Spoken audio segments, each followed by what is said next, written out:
Comment contrer le doute de soi dans la prise de décision? Vous savez, ce dialogue interne qui ressemble à ouf, je ne sais pas si j'ai pris la bonne décision ou qu'est-ce que les autres vont dire si je fais ça ou si je prends ça comme décision ou tout d'un coup que je me trompe ou tout d'un coup ça ne fonctionne pas. Ça vous arrive, ça? Dans cette capsule, je vous partage 4 règles de base pour transformer votre doute en confiance instantanée.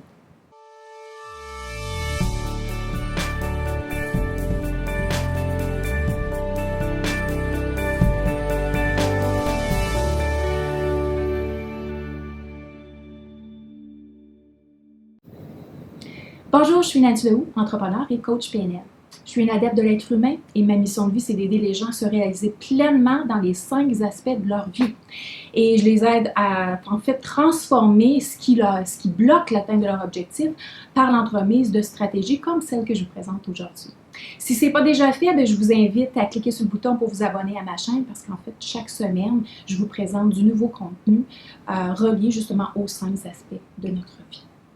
Alors, allez-y avec les 4 règles de base que moi, au fil des années, j'ai mis en application et qui m'ont aidé énormément à me sentir bien dans mes décisions.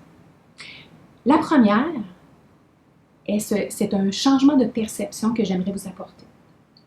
En tant qu'être humain, nous prenons toujours la bonne décision selon notre perception et selon les ressources que nous avons au moment où est-ce qu'on la prend, notre décision.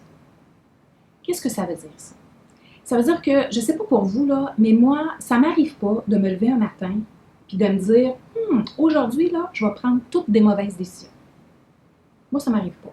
Ça vous arrive pas?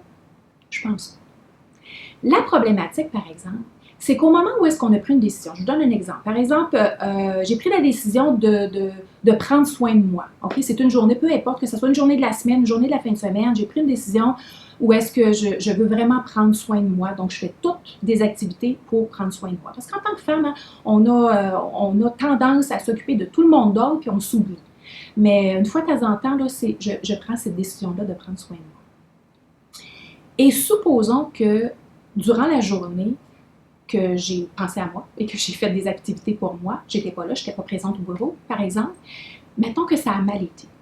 Et que là, le lendemain, mes collègues, mon gestionnaire, mon directeur général, ils me disent « c'était vraiment pas une bonne décision là, d'avoir pris congé jeudi après-midi parce qu'en fait, ça a vraiment mal été. » Maintenant, au moment où est-ce que j'ai pris la décision, tout était calme, tout était organisé. Ça faisait bien du sens dans ma tête. Maintenant, le fait que ça ne se soit pas passé comme je l'avais prévu, est-ce que c'est vraiment une mauvaise décision? Ou c'est plutôt une réalisation que lorsque je ne suis pas présente au bureau, par exemple, il y a encore des choses qui se doivent d'être prises en charge par d'autres personnes que moi. Il y a des choses qui ont besoin peut-être d'être organisées différemment pour que les personnes soient capables de fonctionner sans ma présence. Donc, c'est une réalisation et non pas une mauvaise décision de ma part d'avoir décidé de prendre soin de moi une journée de la semaine, par exemple. Deuxième règle de base, c'est de consciemment associer notre décision à une ou plusieurs de nos valeurs. C'est quoi une valeur? C'est quelque chose qui est très important pour vous. Et je vais vous faire une capsule par rapport à ça, comment établir nos valeurs. Pourquoi on veut associer notre décision à notre valeur? C'est pour nous convaincre davantage que c'est la bonne décision pour nous, au moment où est-ce qu'on la prend. Donc, je vais vous donner un exemple. Supposons qu'on prend encore l'exemple de prendre soin de moi. Bien, je me pose la question, qu'est-ce qui fait en sorte que c'est très important pour moi de prendre cette décision-là, d'aujourd'hui, de prendre une journée de congé pour moi? Peu importe quelle journée de la semaine que c'est, puis qu'est-ce que je veux faire et quelles sont les activités qui sont bonnes pour moi. Alors, pourquoi je veux faire ça? Bien, parce que j'ai besoin de me calmer, parce que j'ai besoin de me sentir posée, j'ai besoin de recadrer mon esprit, j'ai besoin peut-être de réfléchir, je suis une personne introvertie, alors j'ai besoin de me ressourcer à l'intérieur. Alors, c'est associé à qu'est-ce qui est important pour moi? Bien, le bien-être, c'est important pour moi, le respect de moi-même, le respect de ce qui est de ce que je veux et de ce qui est les activités qui sont importantes pour moi. C'est important pour moi aussi. La santé aussi, c'est important pour moi. Alors, quand j'associe pourquoi je veux prendre cette décision-là, c'est beaucoup plus facile de se sentir bien avec notre décision, peu importe qu'est-ce qui est arrivé durant la journée pendant qu'on avait décidé de prendre soin de soi, par exemple. Et au lieu d'argumenter, parce que certaines personnes pourraient argumenter que c'est un peu égocentrique.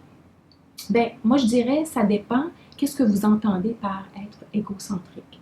Parce que je trouve que si on ne prend pas soin de soi, il n'y a pas grand monde qui va le faire à notre place. Et ici, bien sûr, je vous ai donné un exemple, mais on peut l'utiliser dans tous les exemples, dans n'importe quel aspect de notre vie. C'est la même chose. On veut se poser la question, je prends cette décision-là pour quelle raison et elle est associée à quelle valeur importante pour moi. Troisième règle de base, vous voulez associer votre décision à des faits tangibles et non à des suppositions, à des oui-dire ou des impulsions émotives. C'est souvent un réflexe de l'être humain de laisser l'impulsion émotive prendre le cadre, si vous voulez, de votre décision. Okay? Par exemple, supposons que vous avez une amie qui vous dit quelque chose de méchant, un fournisseur qui vous appelle à la dernière minute pour vous dire qu'il va vous canceller la commande, en fait que votre commande ne sera pas prête, un collègue qui fait une erreur désastreuse et puis finalement ça chamboule tout votre horaire, un partenaire qui ne se présente pas ou qui ne fait pas son travail comme il est supposé de faire, peu importe, okay? Peu importe ce qui arrive dans votre journée, on peut avoir une impulsion émotive qui va nous faire prendre une décision qui va être regrettable dans le futur parce que on n'a pas pris le temps de réfléchir quels étaient vraiment les impacts et quelles étaient nos possibilités, nos options et tout ça. On n'a pas pris le temps, on a été avec l'impulsivité. Okay? C'est une partie de notre cerveau, le cerveau limbique, qui impulsivement va nous faire réagir. Alors, on va passer à l'action, okay? Parce que prendre une décision, c'est une action aussi. Okay? On a décidé de faire quelque chose parce qu'on a décidé de faire quelque chose. Donc, au lieu de prendre une décision drastique basée sur, j'appelle ça un retour de souffrance, ok? Donc, j'ai souffert ou je ne suis pas contente, ça fait que je te transfère ma souffrance, je te transfère ma colère, je te transfère mon anxiété. Pourquoi pas prendre la décision plutôt d'avoir une conversation? C'est-à-dire, on a besoin de se calmer, donc avoir une bonne stratégie pour se calmer, avant de tout de suite passer à l'action réactive. On va vouloir se calmer, réfléchir, même si vous avez besoin de réfléchir très rapidement. Okay? Des fois, on peut prendre le temps de réfléchir 5 minutes. On respire, on réfléchit 5 minutes. C'est quoi la bonne décision à prendre? C'est quoi le bon cours d'action à prendre ici en ce moment? Et rattacher rapidement nos valeurs, qu'est-ce qu'on veut, qu'est-ce qui est important. Vraiment, là, dans ça, qu'est-ce qui est important? Est-ce que peut-être qu'il est arrivé quelque chose, mais au niveau de mon client, qu'est-ce qui est important? Est-ce que c'est important de garder mon client? Oui.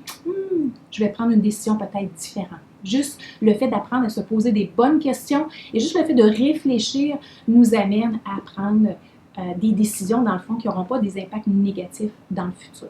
Souvent, c'est ce que les gens vont refléter. Une mauvaise décision est reliée à ce que ça n'a pas donné le résultat escompté.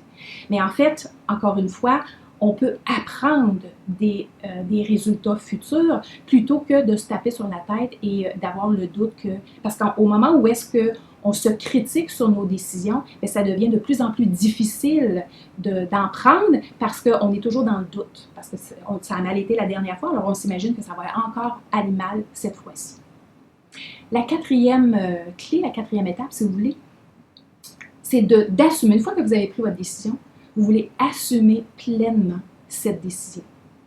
Peu importe les bases sur lesquelles vos décisions reposent, assumez-les. Okay? C'est un signe de responsabilité.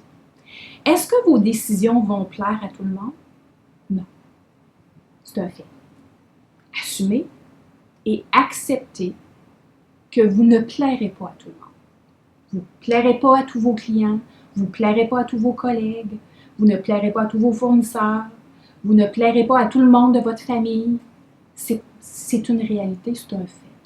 Mais en même temps, il y a certaines de vos décisions qui vont plaire à d'autres personnes. Si vous jugez qu'une décision quelconque a plus de sens, elle n'a plus de sens à un moment précis, bien, vous n'avez pas besoin de vous taper sa tête.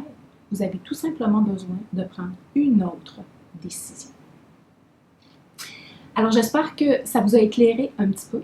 Et par le fait même, j'aimerais vous inspirer à vous poser les questions suivantes.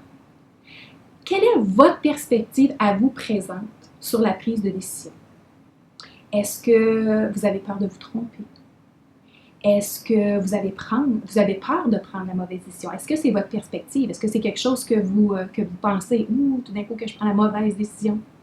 Est-ce que vous avez tendance à prendre des décisions de façon impulsive? Donc, on agit puis on pense après. Est-ce que vous avez peur de déplaire? Ou peur de prendre des décisions, peur d'assumer vos décisions? Okay? Vous savez, tout changement permanent, tout changement durable débute toujours par une prise de conscience. La deuxième question que j'ai pour vous, c'est comment les éléments que je vous ai proposés aujourd'hui peuvent vous aider à vous sentir de mieux en mieux face à vos décisions. Changement de perception, on prend toujours les bonnes décisions. Associez votre décision à une ou plusieurs valeurs. Associez votre décision à des faits tangibles et non pas à des émotions. Et tout simplement, assumez complètement. Alors voilà, j'espère que ça vous a aidé. Si ça vous parle et puis vous croyez que ça peut aider d'autres personnes, alors pourquoi ne pas partager cette capsule? Vous savez aussi que j'ai d'autres capsules sur ma page Facebook, sur la chaîne, alors vous pouvez aller voir. J'ai aussi des programmes en ligne. Si vous voulez aller un petit peu plus loin dans les aspects de valeur, les aspects de prise de décision, les aspects de se sentir bien, alors j'ai un programme en ligne qui se nomme « Soyez l'auteur de votre succès » qui pourrait peut-être vous aider à approfondir ce type de réflexion. Alors voilà, jusqu'à la prochaine fois, je vous dis merci beaucoup de m'avoir écouté et puis bon succès dans tout ce que vous entreprenez.